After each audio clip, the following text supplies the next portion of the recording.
Being a good communicator who is charismatic and confident is actually stupidly simple once you understand what I'm about to walk you through. And this is coming from someone who was, I guess, what I'll call a social fraud for most of my teenage and adult life. Someone who always pretended to be someone I wasn't because my social anxiety would just get the better of me. And someone who constantly felt like they had to appear as interesting as possible to the other person, again, just so that they would like me and make me feel like I was to some degree significant or important. Now, I want to walk you through the mistake that I made for so many years that arguably 90% of people currently make. And I guess we can blame social media, we can blame the comparison trap of the world that we live in, but the truth is that most people make this key mistake when they communicate with people, and it's absolutely crippling their ability to connect with people. So let's just draw a separating line through the center here to show you what this looks like when it's done correctly and what it's like when it's done poorly. So up the top here, let's walk through communication when it's done poorly. So let's say that this is you. And then this is someone that you're communicating with. Now, the mistake that most people make when they're communicating is that their goal at the top of their mind is that I have to appear interesting and likable to this person. I have to show this person that I've got my life intact, in control, and that I'm making good progress towards the goals that society has deemed admirable. So for example, maybe you'll, when you first meet someone, start talking about, oh, the cool things I do for work and the car I drive and, the place I live, or some other things that you might find that, they are probably going to respect. So let's say, for example, oh, I have this car. It was an expensive car. I love my car. And all you do is talk about this new car that you just bought. So essentially, what you're going to do in this sort of dynamic is create a wall between you and the other person, because now what you're doing is creating a dynamic where you're both almost just trying to compete with each other, right? So based on this other person's probably going to, let's put this in another color. This other person's probably going to try and respond with something of equal caliber, right? Trying to impress you. Let's say that they start talking about their car, or let's even say that they just bought a house and now they want to talk to you about how they've just bought this house. So what this is essentially demonstrating is the law of reciprocity in action. Now, the law of reciprocity essentially just states that what you give out to other people, they will reciprocate back to you in equal measure. So what we're essentially doing here is you are outlaying this attempt to try to be interesting. And as a result of that, they are mirroring that and reciprocating that back to you in an attempt to appear interesting. Now, what does this do? Well, for one, it creates this tit for tat where you're both trying to impress each other. But more importantly, it creates a dynamic where neither of you can truly connect on a deep level. Because behind each of you, behind you and this other person, are a series of values, right? Things that are important to you. Now, you may truly value your car, and in certain situations, talking about your car might be something that's worthwhile talking about. For example, I'm a car guy. I love cars, I love my car. And so if someone else is interested in cars, I could happily talk about cars the entire conversation, right? But if you and this person's values are not both cars, then you talking about cars is not going to create any form of a connection with that other person. So again, if your value is cars, but theirs is sports, and all you do is talk about cars, they're not going to give a solitary fuck. And it's just going to create this disconnect between you both where neither one of you truly feels like you got along with the other person or that you connect with the other person. Again, this is a mistake I made for so long. I tried to appear interesting to people. I tried to appear like I was fun, charismatic, and smart and interesting, and that I had these things going for me. And even if, some of these things resonated with the other person, the truth is that none of them were allowing us to connect deeply and go to the core of what we truly both valued on either side. So let's now look at what the opposite scenario looks like, where you are essentially what other people would perceive as an effective and charismatic communicator. And it's not what you think. It's not that you have to, like this mistake suggests, be interesting or be smart or appear confident or have cool things going for you. The truth is that what you have to do, rather than trying to appear interesting and outlaying this persona of being interesting, what you have to instead do is outlay what you want back, which is interest. Let's do this in blue. Because when you outlay interest, which is inquiring into the other person's life, trying to figure out what, again, their set of values are. And you start asking, I know a lot of people initiate conversations with, what do you do for work? Where are you from? Or how do you know this person if it's, a party or a social dynamic? And what these questions are trying to do is actually outlay interest to identify another person's values. The problem is that because we're so competitive in the modern world, most people take these questions as threats, as other people trying to inquire into your life to see if they're, chopping up better in this hierarchy compared to you, right? But that's not the case. It obviously is in some cases, but in 99% of cases, it's not.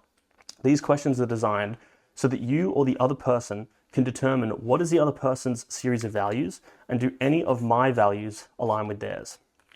Because the moment that you outlay interest into other people and you can identify their values, you can start to create some commonality and actually start to bond over those common values. Not only that though, and there's a story of Winston Churchill's mum who compared two people and said one person, made me feel like he was the most interesting person in the world, and this other person made me feel like I was the most interesting person in the world. And she actually subjectively said that the guy who made her feel more interesting was actually the more charismatic of the two. And the reason that is, again, because he outlaid interest to her, which made her not only feel interesting, but outlay interest back to that person. So this is the first principle I want you to understand. What makes you charismatic and interesting isn't the interesting things about you. It's not the interesting things that you've done, the interesting things you've achieved, the interesting things that you've accomplished. It's actually the degree to which you make other people feel interesting. So what you want to do is you want to outlay interest to other people in order for them to reciprocate that back in turn. Now, when you're having a conversation with people, typically there are what I call jump-off points, right? So let's say that this is just symbolizing the conversation. With every ending of a certain topic within the conversation, there are going to be these jump-off points, right? And what you need to do in order to be an effective communicator is essentially get really good at navigating these jump-off points. For example, say that you ask this person what they do for work, and they say, I do this for work, but I've always wanted to do this other thing. I've always been in marketing, and I really want to transition into something that's more focused on, being a veterinarian or taking care of pets because I really value pets. What you've just gauged is that this person values pets and animals, right? So what you can then say is, oh, you love animals too? Oh, I love animals too. I've got this dog, right? So you also value pets and animals.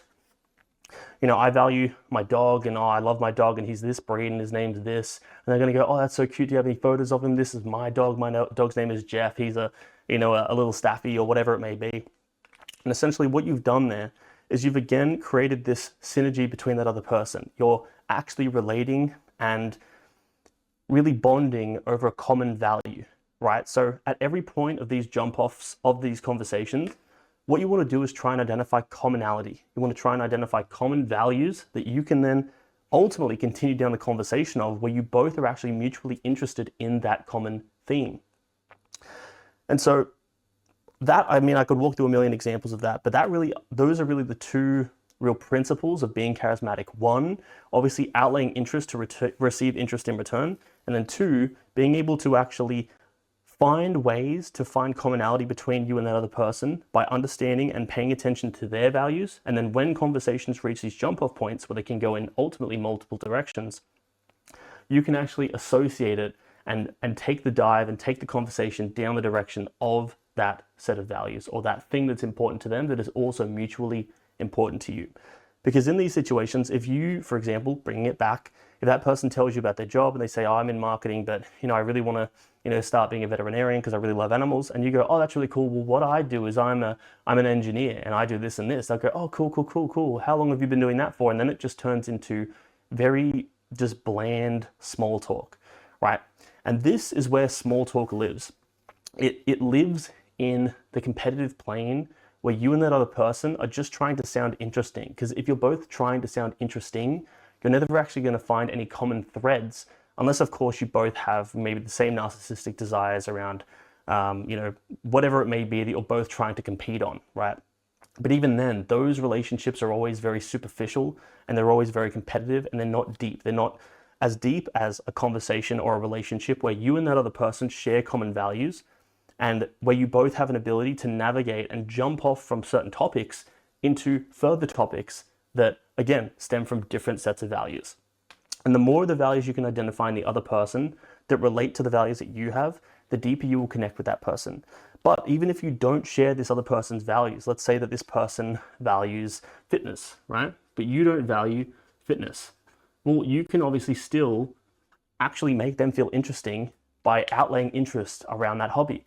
Like, oh, you're into fitness? Like, I'm not really into it, but I'd love to hear more about that. Like, what do you do? Are you into CrossFit, bodybuilding, powerlifting? Are you a runner? Do you go to run clubs? Do you do whatever it is, right? And you start inquiring into that person's hobby.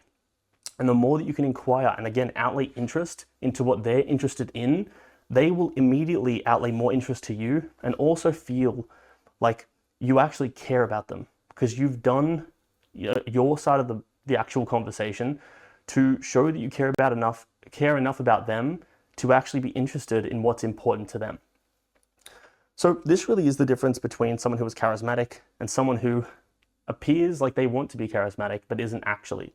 So obviously, if you liked, don't forget to subscribe. I'll leave a link down below to join the waitlist for Better Men Academy as well if you are a man who is looking to maximize his mental, physical, emotional, and relational development in his life. But outside of that, I'll leave another video here for you guys, and I'll see you in the next one.